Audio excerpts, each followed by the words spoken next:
Good morning, ladies and gentlemen. The book I'm holding in my hands is called Vision, Inspiration for a Meaningful Life. It's written by Pastor Sampson, O.B.Tetteh, and evangelist Linda Majorie Lartey, friends of mine. And I had the privilege of reading the manuscript of this book earlier in this year, and I was very much impressed and very much challenged by the content of this seemingly small book. They start the book by titling chapter 1.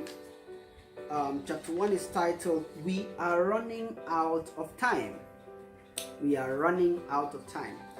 The moment we are born, our time starts counting down. And like someone says, time is life.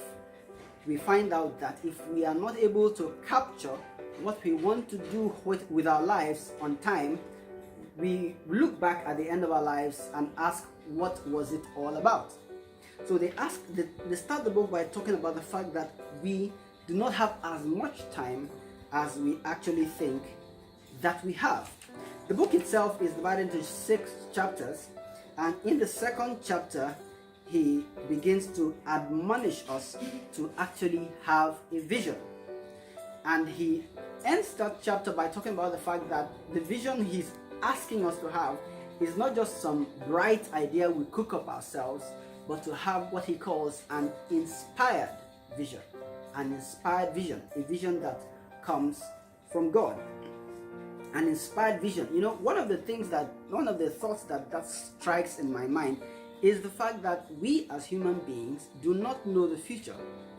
I can decide, maybe when I was young, I thought to myself, okay, I'm going to be a mechanical engineer. And then I grew up 20 years later, only to find out that mechanical engineers are no longer needed because you can mold everything with 3D printing. Anyway, so we don't know the future, but God does. So when he gives us a vision, he paints a picture that is relevant for the time that he is, for the future, which he knows, which he's aware of. I remember the story of the man called Cyprus. 150 years before Cyprus was born, God has spoken about how Cyprus will release Israel from Persia. It's incredible. So he talks about an inspired vision. In chapter 3, he goes on to say that, look, you need to ask God for that vision. He picks the scriptural background from Habakkuk and Jeremiah. In Habakkuk's case, Habakkuk was standing in a particular place and asking God to open his eyes to a vision. And that is where we get the statement, write the vision, make it plain upon tablets that he may run that reads it. He talks about the fact that Jeremiah's encounter with God was something God initiated. And he talked to Jeremiah saying, look, I want to do such and such with you. You will speak to nations, you will do this and do that. Jeremiah was receiving an inspired vision from God. And chapter 4 talks about keeping our eyes on the vision. And one key concept in this book in that regard is the concept of discipline. God gives us a vision, but he expects us to create the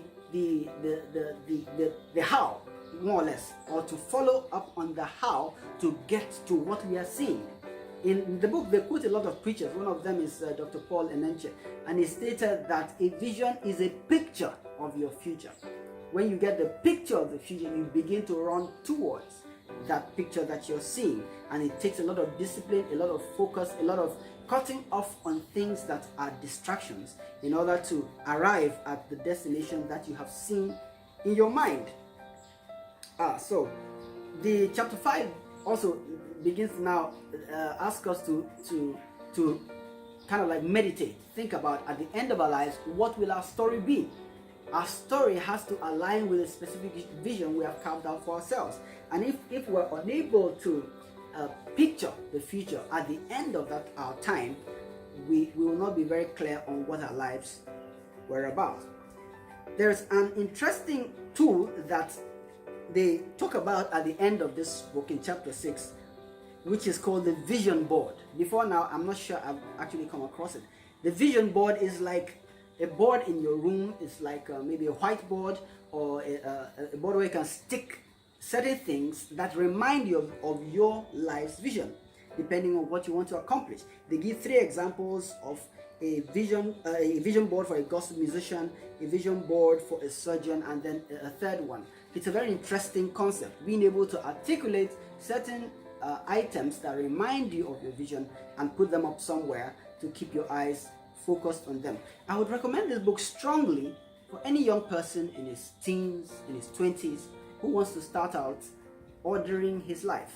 It's important to paint a picture for our future in order to live a significant, a meaningful life. Thank you for listening. My name is Kenneth Geary.